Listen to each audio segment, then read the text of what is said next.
cette séquence, on va changer de sujet. On arrive à un autre chapitre du programme de quatrième année sciences expérimentales. La première partie de la génétique, c'est la génétique des diploïdes. En troisième année sciences expérimentales, vous étudiez la transmission d'un seul caractère héréditaire contrôlé par un seul gène, c'est le monohybridisme. Dans le programme du bac, vous étudiez le dihybridisme, c'est-à-dire l'étude de la transmission de deux caractères contrôlés par deux gènes. Donc, pour une première séquence, je vais présenter les grandes lignes, les principales étapes dans l'étude de la transmission de deux caractères contrôlés par deux gènes. Et dans d'autres séquences, on va traiter les différents cas possibles que vous pouvez rencontrer dans les exercices de dihybridisme. Donc, en quoi consiste l'étude de la transmission de deux caractères? Donc, première chose à faire pour un élève, c'est émettre une hypothèse.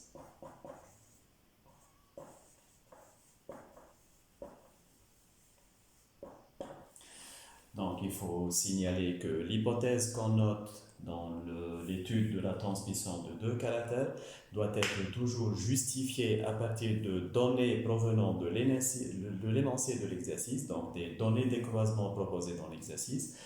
Vous n'allez pas mettre une hypothèse sans aucune justification, ça n'a pas de valeur. Il faut donc exploiter des données de l'exercice pour arriver à mettre la bonne hypothèse et par la suite la vérifier. Et je vais montrer comment. Donc, émettre une hypothèse, qu'est-ce qu'on va mettre exactement dans l'hypothèse? Vous commencez par mentionner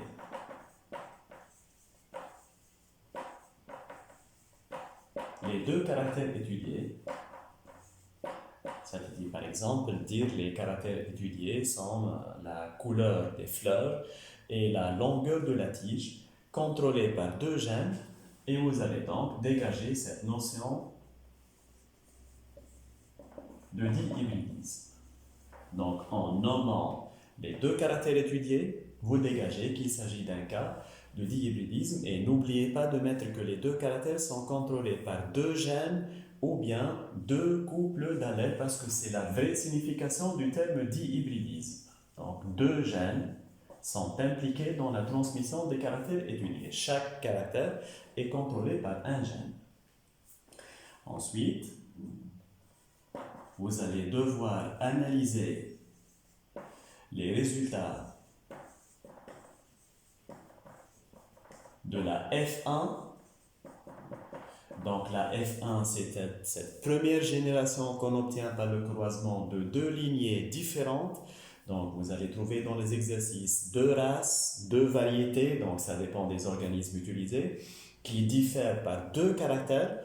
Et on va vous donner les résultats d'une première génération F1, en tout cas dans les exercices les plus classiques du dihybridisme. Donc, vous devez exploiter ces résultats de la F1 pour dégager d'autres informations concernant cette transmission des deux caractères étudiés. Qu'est-ce qu'on peut dégager donc des résultats de la F1? Donc, d'abord, vous devez vérifier l'homogénéité de la F1.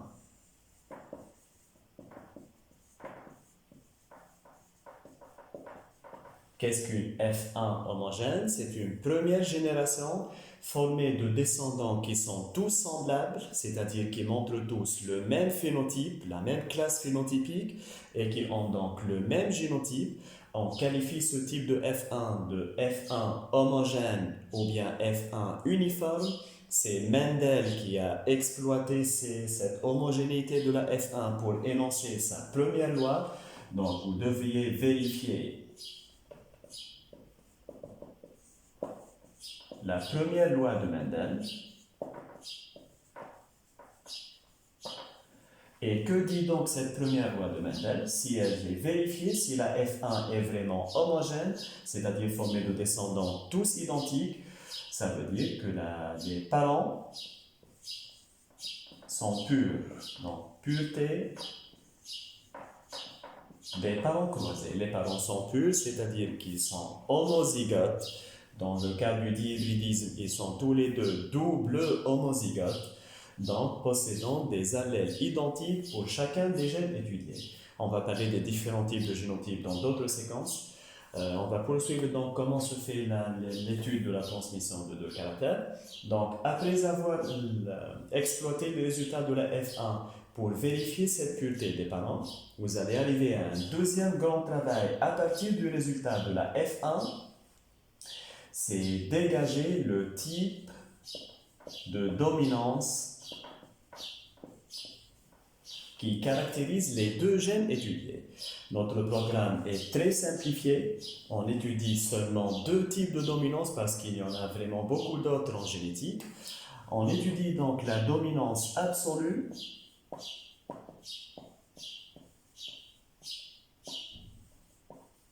Dans une dominance absolue, le phénotype de la F1 doit être parental. Donc, je vais mettre F1 parental, c'est-à-dire que tous les descendants montrent des phénotypes déjà observés chez les parents et il n'y a rien de nouveau. Le deuxième cas, c'est la codominance.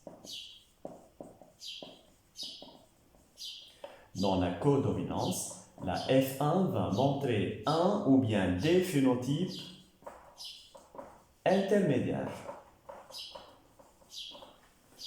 C'est-à-dire, par exemple, je ne sais pas, un parent aux fleurs rouges croisé avec un parent aux fleurs bleues, les descendants vont tous présenter des fleurs violettes, par exemple, ou bien des fleurs panachées rouges et bleues. Dans tous ces cas, on parle dans le cadre de notre programme d'une codominance, c'est-à-dire qu'il n'y a pas un allèle qui domine un autre, les deux s'expriment ensemble et on obtient donc ce phénotype intermédiaire.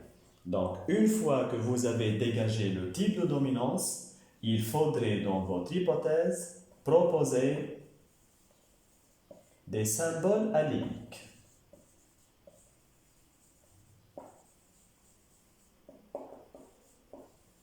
Donc, c'est une convention génétique des diploïdes. Lorsque vous allez interpréter vos croisements, vous n'allez pas réécrire les phénotypes en toutes lettres en français, vous allez choisir une lettre pour désigner chacun des allèles impliqués dans la transmission des caractères et vous allez donc choisir ces symboles alléliques dès le début du travail, donc dès l'émission de votre hypothèse. Voilà donc ce qu'on peut dégager à partir du résultat d'une F1.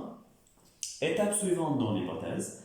Donc, ça demande vraiment du travail pour établir une bonne hypothèse, mais ça ne facilite pas la suite tout le travail. Il vous faudrait analyser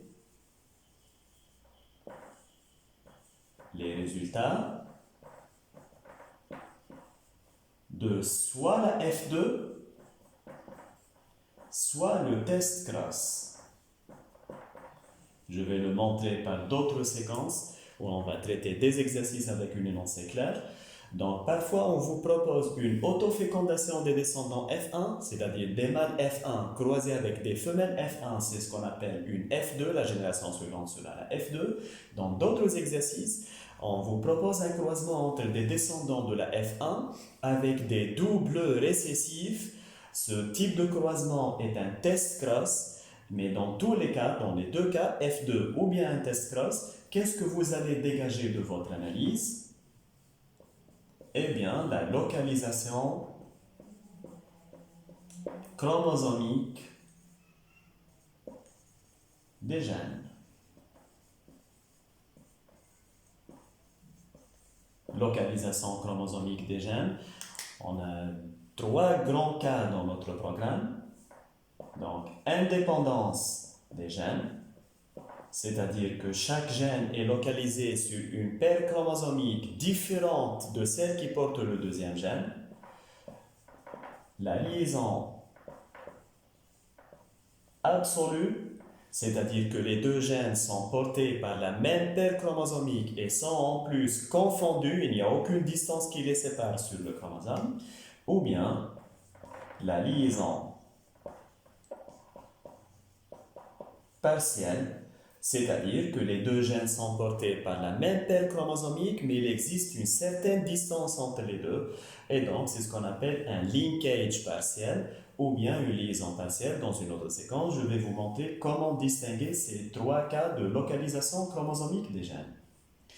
Donc, une fois que vous avez terminé tous ces éléments, vous avez vraiment mis une bonne hypothèse, donc le terme d'hybrидisme est présent.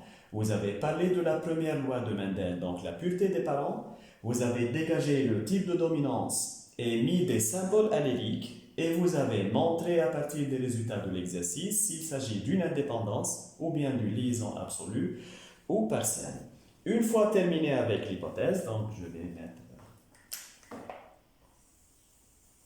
un trait bleu pour que les grandes étapes de l'étude de la transmission des deux caractères soient claires. La deuxième étape, donc, c'est vérifier votre hypothèse. Donc, pour vérifier l'hypothèse, on peut vous demander dans l'exercice d'interpréter les croisements.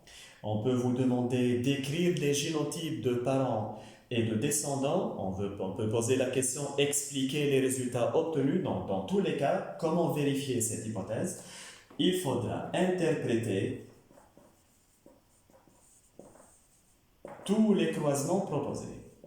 Bien sûr, il faudrait pour un élève suivre attentivement l'énoncé des questions pour pouvoir justement répondre exactement à chaque question avec ce qu'on demande dans cette question. Suite à l'interprétation des croisements, vous allez arriver à ce qu'on appelle des résultats théoriques.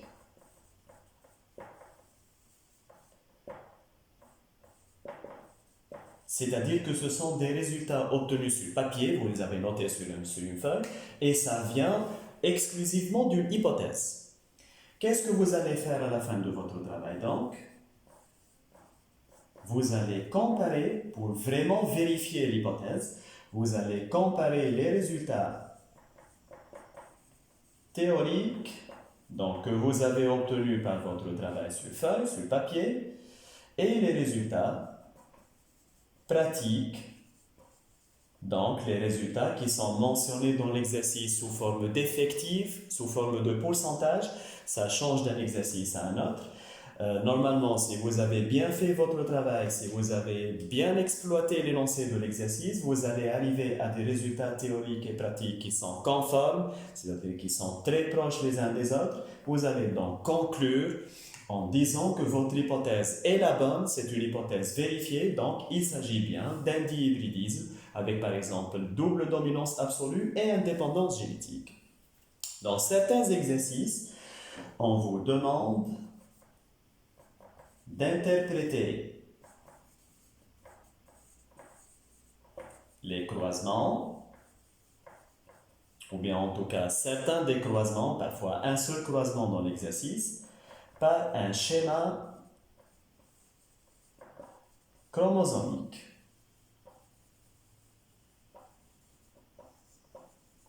Donc, dans ces schémas chromosomiques, vous allez toujours être amené à représenter un brassage chromosomique